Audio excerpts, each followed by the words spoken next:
She's from the University of Liverpool, and Emma will be presenting about what do we know about digital food marketing and its impact. The floor is yours. Thank you. So I have no conflicts of interest to disclose. So what do we know about digital food marketing? We know that digital ad spend is increasing year on year in most markets and has recently overtaken spending on television food advertising for the first time, which is quite some feat considering that digital advertising is far cheaper, as Kelly mentioned, than television advertising is. So we can assume there's a lot of digital food marketing happening. We also know that children are using digital media avidly. So these are data from the UK, but they are consistent with what we found certainly across Europe, and I would imagine that it would be no different in the States or Australia. But for example, we know that children go online for a number of hours a week, even from a fairly early age. And when they're online, they're using social media before they reach the age at which they legally, in terms of the platform's terms and conditions, can have a social media profile. So children aspiring to be older than they are or using a different date of birth to appear older than they are is nothing new. But now, of course, it's applying to social media and then the implications of that for what they see when they go there. We know something about the processes involved in how we receive an advertisement online, and it's fairly complex, as this slide suggests, but essentially there's a sort of data gathering or understanding the user process that goes on that uses our browsing history, things that we've liked and clicked on, but also combines that with offline data, so that something like a loyalty card for a shop or other kind of data that a broker might have. And when those things are combined together, they start to understand the user and their attributes. The advertisers then decide which user attributes and which kind of demographic groups do I want to target, who is most likely to want my product and respond to our marketing, so that they start to identify which user groups they want their marketing to be seen by. And then there's kind of a bidding auction process that goes on where the platforms will sell advertising space in a particular time interval to particular groups. And that's kind of the long-winded data process that goes on behind us seeing an advert when we're in digital media. And the sort of the data gathering that is implicit in that and kind of predicates the whole digital ad system has been in the news a lot lately, and I'm sure most of you would be familiar with the Facebook Cambridge Analytica scandal. But some of the sort of outrage from that, from individuals, suggests that really a lot of people aren't aware of what they have consented to when they're using online platforms, and really not aware that, although this was a particular breach and not to do with food marketing per se, the sort of the data gathering and what these platforms know about you is a common practice and is going on all of the time. And a lot of this knowledge has been summarized in a couple of publications that I've been involved in lately. So a WHO report on digital food marketing sought to kind of summarize what we know about how much digital food marketing there is, what the techniques are, and what impact it has. And also the paper on the right was really starting to say there are real legal, moral, ethical challenges for researchers in seeking to understand digital food marketing. And while it didn't provide the answers, it sort of started the discussion around some of these issues. So interested parties should refer to those documents. But one of the things we did was seek to create a definition of food marketing, because we talk about it a lot, and it's not always the easiest thing to define, because unlike other forms of marketing, the definition isn't just what it is, in the sense that it's promotional activity that is delivered through a digital medium. But the thing about digital food marketing is the opportunities it presents in terms of the creative methods that can be used, the way that users can be immersed into the experience and become part of the marketing proliferation process themselves, the way that people can be targeted not just as an individual based on those user attributes we've already talked about, but based on their current emotional state and their vulnerability in particular time points, so that the marketing can be targeted at them specifically based on their current emotional state at the time when they're going to be most vulnerable, and therefore that the marketing would have most effect. So we know already the impact of food marketing in whatever media it's presented in is a function of exposure and power. So in order to understand how impactful it is, we need to know how much of that marketing it is, what's the reach of that message, how frequently are people being exposed to that message, and also what are those creative methods that are being used, what's the content of the message, how persuasive is it at influencing behaviour, and those things together combine to generate the impact that we know marketing has on food preferences, attitudes, consumption, etc. So in terms of what we already know about what's happening in digital food marketing, it's not a great deal. We know some stuff about what kids might see when they go online. So we call this potential exposure, because we don't know for sure that this is where children are online, and in fact we suspect that this isn't where they are online. So what we know is that if you go to the website of a food brand or a food company or a particular product, there will be child-oriented material, there may be a kids area, there will be advert games, there will be cartoons and stuff to engage children. Some people have also done analyses of not the websites necessarily of the brand or targeted at children, but websites that are popular with children, so ones that you'd expect them to be exposed to. And as you would expect, when people do sort of content analyses of these types of sites, as we find with programming on TV, for example, most of the products are unhealthy, most of them don't fit into what any country would have as their recommended diet, and that the techniques that are used are often very much of appeal to children, very engaging for children, and so that these unhealthy products are being promoted in ways that children will respond to. In terms of social media, it's a lot more difficult to assess because, of course, what I see when I go onto social media is not what a child sees when they go onto social media, for all the reasons I mentioned before about the targeting and the profiling. But studies that have looked at this have said that the products that are popular and proliferating through social media and being passed and liked and engaged with in social media are those unhealthy products. When profiles are set up on Facebook and those profiles show engagement with food brands, so by liking a food brand's web page or Facebook page and sort of sharing content, the end result of that is those profiles are inundated with marketing for unhealthy foods. So 130 messages promoting high-fat, sugar-salt foods were received every week for 2 weeks in that particular study, just because that person had sort of engaged in a normal responsivity in social media. And then a sort of a pilot study from Sweden that was looking at how food is represented by adolescents on Instagram. They used a hashtag to search for content that had been posted by 13-year-olds on Instagram. And they found that a lot of the images of food showed clear influence from major food campaigns. So there was a lot of branding present, the positioning of the food and the way that the food was being presented was sort of eerily reminiscent of the marketing campaigns that had been run by those brands. So whether those children were doing that deliberately or not, that message had sunk in and was then being distributed via a peer sharing network online. This is a meta-analysis I conducted looking at the impact of short-term acute advertising exposure on immediate food intake in children and adults.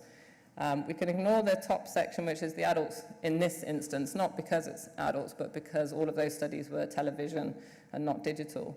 But in the bottom section, there's 4 studies were on advert gaming, so those sort of immersive, online, interactive, brand-focused games that children might play on a food brand website.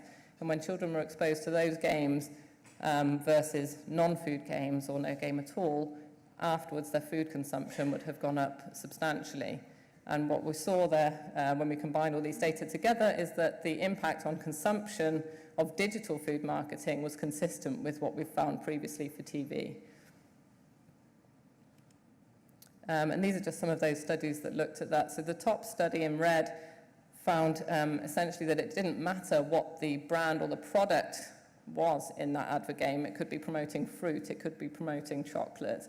Children still ate more as a result of that food cue exposure. So it was just a simple kind of prompt to consume, and there was no evidence that children were sort of discriminating in terms of the healthiness of the product and responding accordingly. The second study tried to see whether children would be able to withhold themselves from this kind of natural cue responsivity. So if they were told they would be rewarded if they didn't eat after the food advocame exposure, children who were impulsive after exposure to an unhealthy advocame were not able to do that. So it really shows that unhealthy marketing online in particular, and in children who are already known to be impulsive, are simply not able to control that. So this type of advertising overwhelms their own ability to resist.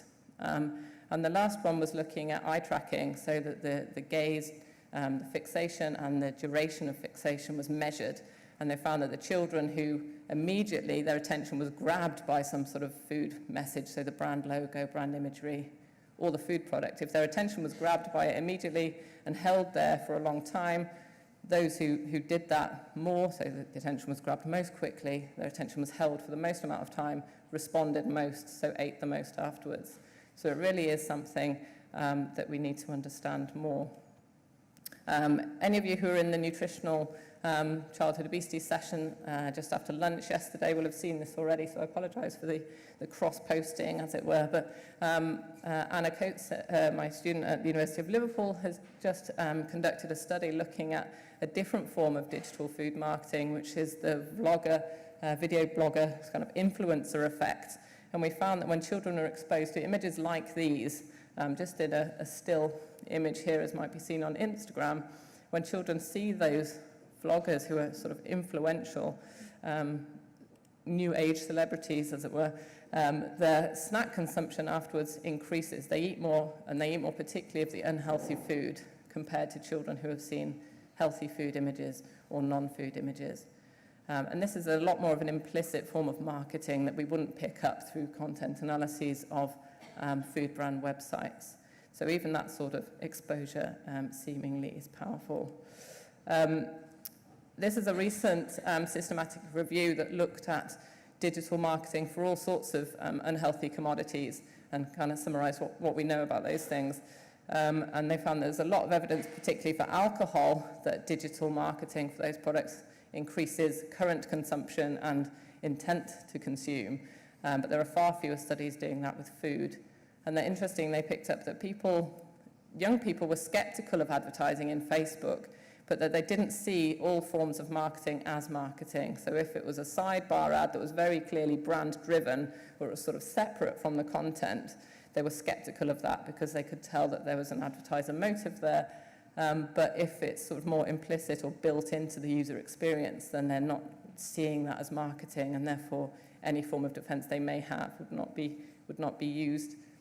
And corporate social responsibility efforts around energy drink companies were shown to influence young people's perceptions of those products. And digital marketing lends itself very well to a brand being able to cultivate a particular image or particular associations between its brands, and in this case something like kind of masculine images, and an overview of that company being showing corporate responsibility was enough to have those young people believing that they had a greater interest in that brand and that product.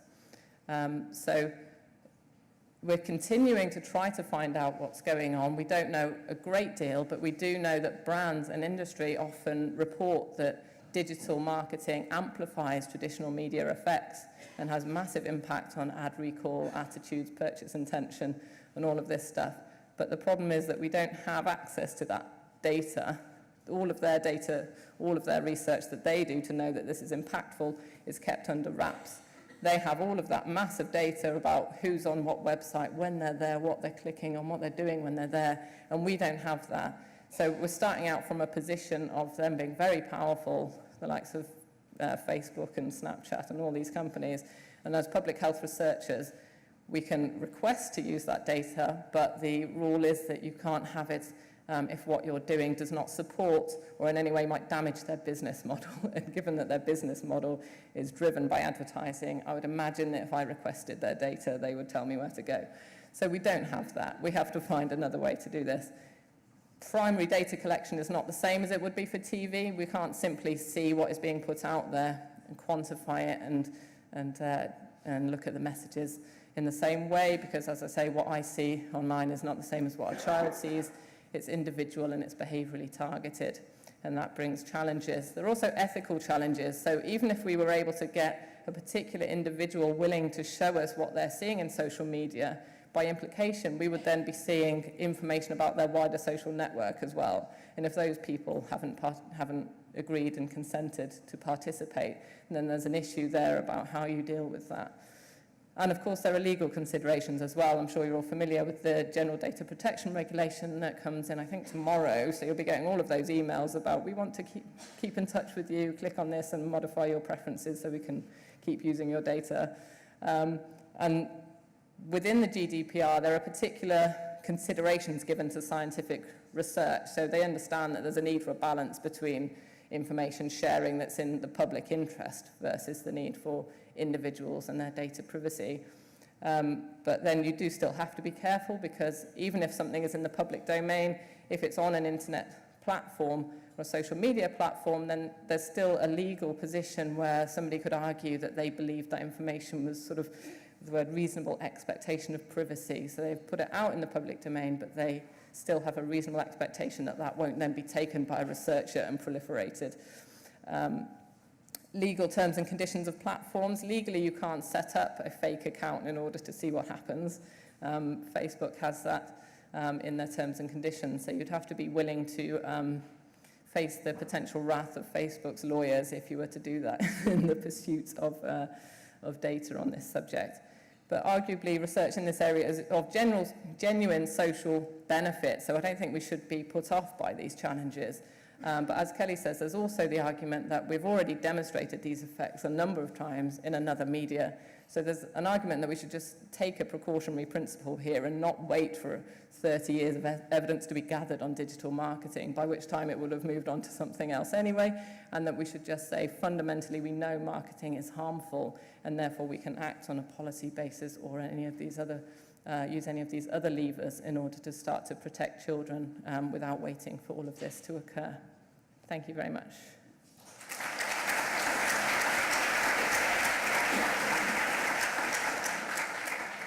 Thanks very much, Dr. Boyland. I wonder if you have any questions from the audience.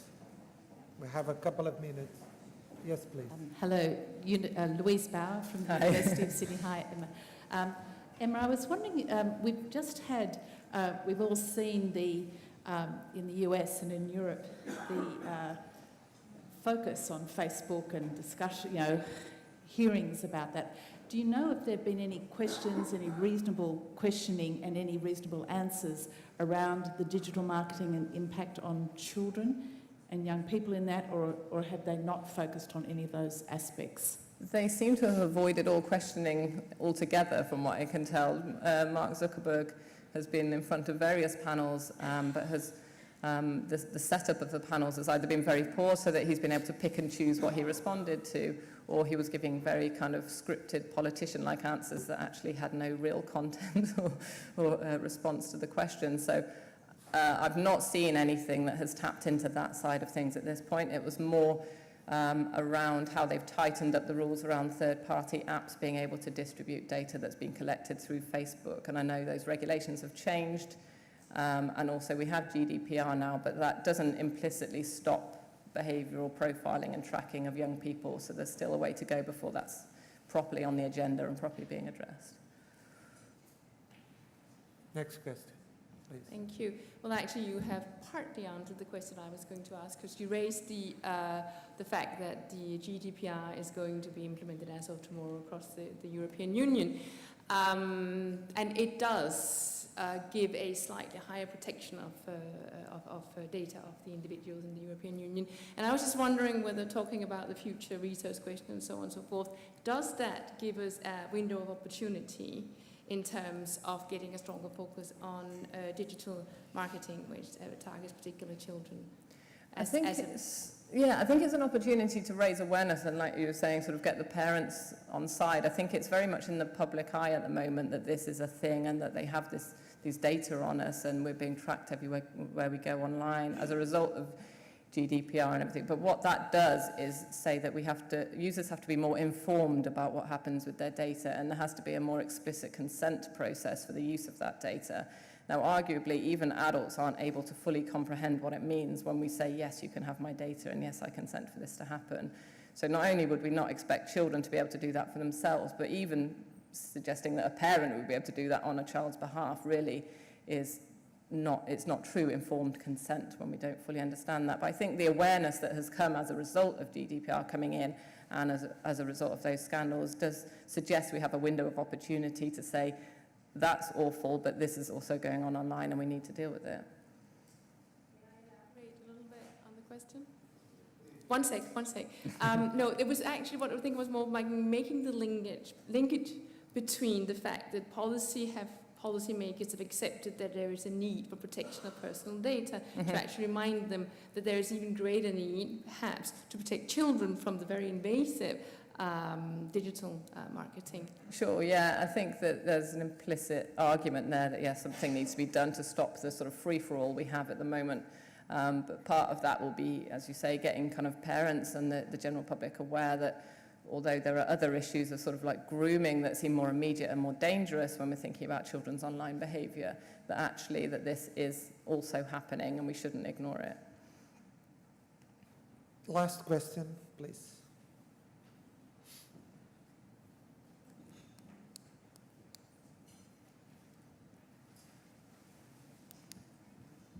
Yeah, it's not so much a question as an addition. It's just a warning. If you protect the children too much, what the companies will do is just limit access for children. And then what the children will do is just change their date of birth and tell the companies they're older. You don't protect them that way. I mean, I'm a teacher. I've seen that happen with 11, 12-year-olds getting on Facebook, where when Facebook limited to 13 years and older. That doesn't work. It needs to be something else. Of course, yeah. I know that children younger are going on Facebook, and that is exactly the issue. We can't just say, if you're on there, then you must be 13 and above, and we can treat you accordingly. But we already know that the tools are available to limit what advertising is seen. So somebody whose date of birth, true or not, suggests that they're under 18 will not see alcohol advertising through Facebook. So the technological tools exist to say this is a product that shouldn't be given to that particular user. And there may be ways to tighten that up with respect to food. But absolutely, this is one of the critical challenges of digital, is that what we don't want to do is restrict children's participation in the digital world and therefore take away from them all the benefits that come from that connectivity and that information that's there, which is why we can't just, with TV, we can kind of say reduce screen time and restrict what they're viewing, whereas with digital, the sort of benefit versus cost balance of that is a lot more complex, and why there must be a lot more onus on the platforms and the advertisers to try to work a solution to limit children's exposure rather than expecting them to just withhold from using that medium altogether. Thanks very much, Emma. I think we're doing well with the timing of the session, so we probably will have a few minutes at the end for,